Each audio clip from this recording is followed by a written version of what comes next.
Tunakushukuru Mungu wetu kwa sababu ya nafasi hii umetupe. Tukuje kama kikao ya Bunge la Wananchi. Wakati tunawasiliana na kusemezana maneno ya finance bill. Asante Mungu wetu kwa sababu ya kutuletea mgeni wetu, waziri wetu na chairman wa KRA. Mungu wetu ajabu. Tunaomba wakati mzuri tukijadiliana hii maneno. Na katika jina la Yesu tunaomba na kuamini. Amen. Thank you very much. And thank you for those who have removed their caps. So, wananchi wenzangu, members of Bunge la Wananchi, as part and parcel of my vision and mission of this noble social movement since you elected me 2023, December 7th, it was my wish that we take Bunge as a platform where we can discuss various issues concerning our nation. And since I've made some efforts, I want also to thank the support of Ghetto President, whom we have worked close with, to help us in pushing this agenda. Umenishikilia sana na mimi nashukuru sana ndugu yangu. Hapa pia nataka kushukuru, I want also to thank the office, the National Treasury, Administrative Secretary, the Principal Secretary, and also the Cabinet Secretary and all your staffs for honoring my invitation, which I did. I did this last year when your predecessor was there, but my countless efforts were futile. And you all know what happened. There came a demonstration, and there came many things. People lost property, people lost lives. So this initiative you have taken, I want to thank you from the bottom of my heart, Nyang. You have really done great. And some things started going around here. People started talking ill of this thing. And the antagonism was going to exponential level. And by you coming here, I think that will reduce the pressure. Let's work with Bunge la Wananchi, because Bunge la Wananchi is the only organic public participation site. I recognize the presence of my deputy, Rotich Robert. Thank you very much. Bunge la Wananchi is an organic public participation site, and we normally converge here. This is the national headquarters. This public participation, which normally happen in those county halls and those rooms, do not reach people at the bottom up. And as we are all aware that the president, as part of his noble agenda or bottom-up economic transformation agenda, we must incorporate people at the lower pyramid so that they can be able to feel amongst themselves as part and parcel of the governance of this country. That will reduce antagonism to go to exponential level. So whatever you have done to me is very great, and you have made my political journey. You have don't take it lightly. Hata tukiingia huko Dagoretti North, watu watajua kweli hapa ni kumoto. So thank you very much. It is now my honor to welcome you, at least to take us through, and I recognize the presence of Chairman, Kenya Revenue Authority, economist, certified economist, former governor of Laikipia. Thank you very much. So let me welcome Waziri, who will then welcome the former governor and the chair of the KRA. Then from there, we will give questions to members to ask. Tuendelea hivyo hivyo. Karibu Nyang. Thank you. Mr. Speaker, first I want to take this opportunity to thank you very much for giving me this opportunity to address Bunge la Wananchi. Bunge la Wananchi, oi! I hope I have not breached any standing orders of this Bunge la Wananchi. I must admit that today is my first time to stand here. So many years back I used to pass through Jivanji Garden, but this is the first time that I'm addressing fellow Kenyans at this venue. We are here with me is the chairman of Kenya Revenue Authority, the Honorable Nderitu Mureithi, who is also the immediate former governor for Laikipia County, who is also my friend. We worked with him in Azimio Economic Council. He was my chairman in Azimio Economic Council, where we were 4 of us. So we are people who have worked previously. So I know this is lunchtime and you have sacrificed to be here to engage in this discussion. And I want to straight away take this opportunity to take about not more than 10 minutes, Mr. Speaker, if you allow me, to give synopsis and general overview why we are here. And then I will also invite my colleague, whom I'm sure will take slightly less than the time I will take, Then after that, we'll open it up for questions. Why I say that, actually we came to listen more than to talk. And I want to start away by saying that the positions that we hold are delegated positions. We are here courtesy of the people of Kenya. We have been given delegated authority. If it were possible, all Kenyans would be at the National Treasury signing documents and approving budgets or preparing budgets. But because it is not possible, a few of us would be privileged enough, courtesy of the people of Kenya, to sit in those offices. When we sit in those offices, therefore, duty calls on us to be accountable to the people of Kenya. Remember last year, we went through in this country something we have never experienced before. We almost had a civil unrest in this country. Why? Because there was perception among Kenyans that they were not being listened to, that nobody was prepared to give them a listening ear. We must do things differently. We must learn. We have learned. I have learned as the Cabinet Secretary in charge of National Treasury. That is why I have come here to engage with you early enough when the budgeting process is still at its very early stages, so that I can also hear from you a few things. Number one is what the Kenyans consider as priority in their lives. That is very important for us to inform the budgeting process. Number two is what are some of the challenges, especially in terms of taxation and tax measures.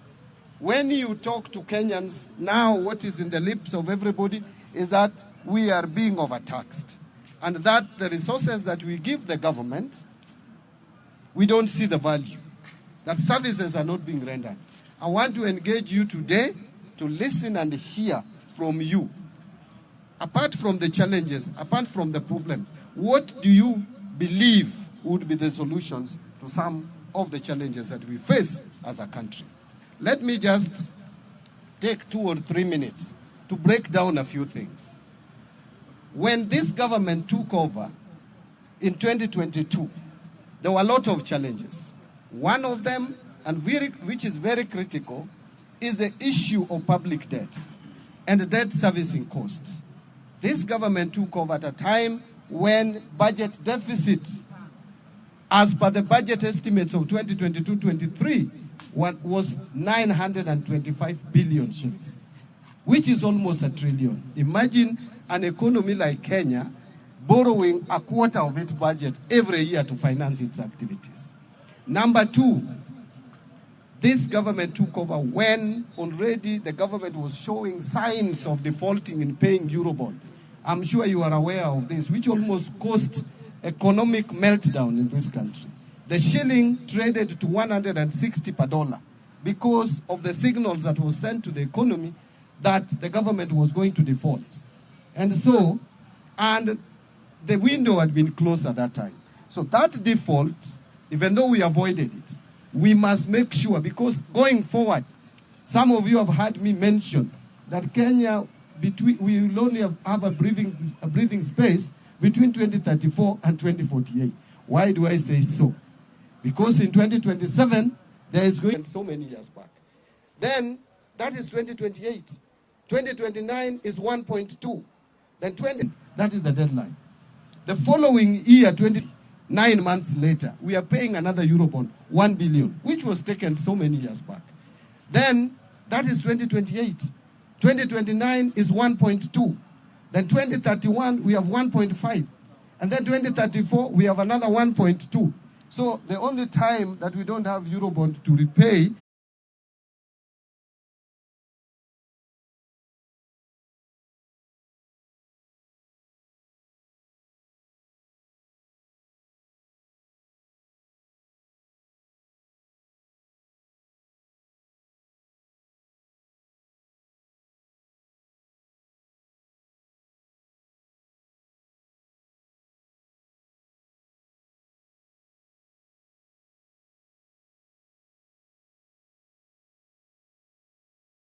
Second thing is, where are we now?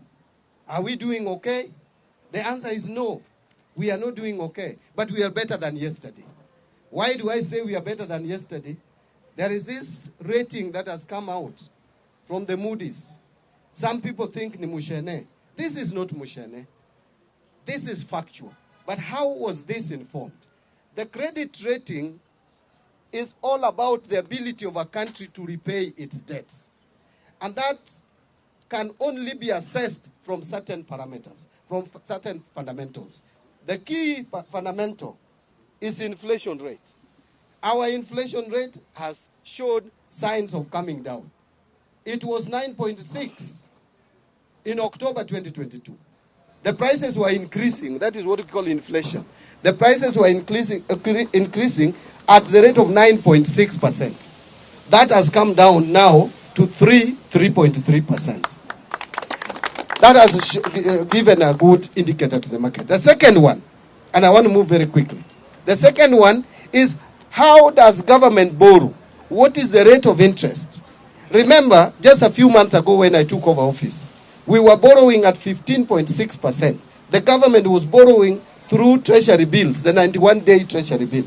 We were paying 15.6%. Today, as we speak, that has come down to 9.5%, below 10%, single digit for the first time.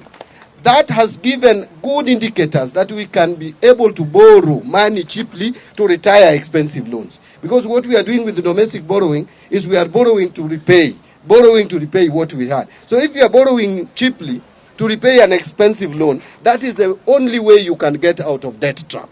Even at home, if you want to come out of debt, ile fuliza, tuanze na Shylock, kabla tujaenda fuliza. If you have a Shylock of 30%, you go for fuliza, isn't it? Say fuliza charges you 12%. If you find a friend who can give you the same amount, and you only pay 5%, you will borrow that and pay fuliza. That is how domestic borrowing works. Finally, is the issue of foreign exchange. For us to pay loan, external loan, we must pay it in dollars and other hard currencies. So a country must demonstrate that they have enough reserves to pay any loan should it fall due. Now, Kenya for a long time has had only 2 billion, 3 billion US dollars. 2 billion, 3 billion, which is just 1 month cover of imports. Because for us to buy imports, we must pay in hard currency.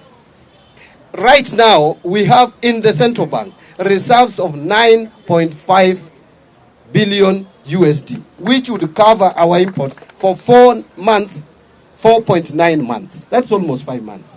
Now, as I conclude, someone will ask, Mbadi, you are telling us all this. The shilling is stable, yes. All these things you are telling us. Moody has rated you positively. Where is money in my pocket? Yes. I know that was going to come up here. Mr. Speaker, if I still have a few minutes, maybe 2 or 3, then I call my colleague. It is true that Kenyans are struggling.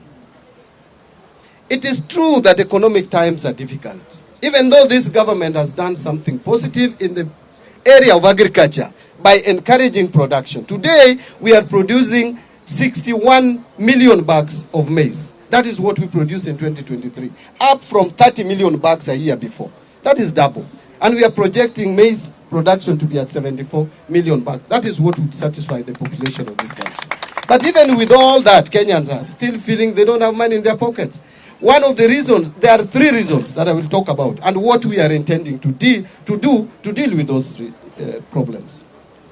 Problem number 1 is the simple reason that because banks have not been able to give money to the private sector cheaply, private sector has not been borrowing money from the banks to expand their businesses, to create job opportunities. So many of our youth, that is why we have now today 3.4 million Kenyans who are supposed to be working are not working. This is because businesses are not expanding. The government has been borrowing money expensively, and therefore banks also loan money to private sector even more expensively. You have started seeing banks lowering interest rates because of the deliberate efforts taken by government to reduce government borrowing and reduce interest rates so that private sector can borrow money, create job opportunities for many of you. You see, you may be earning the same salary, 100,000.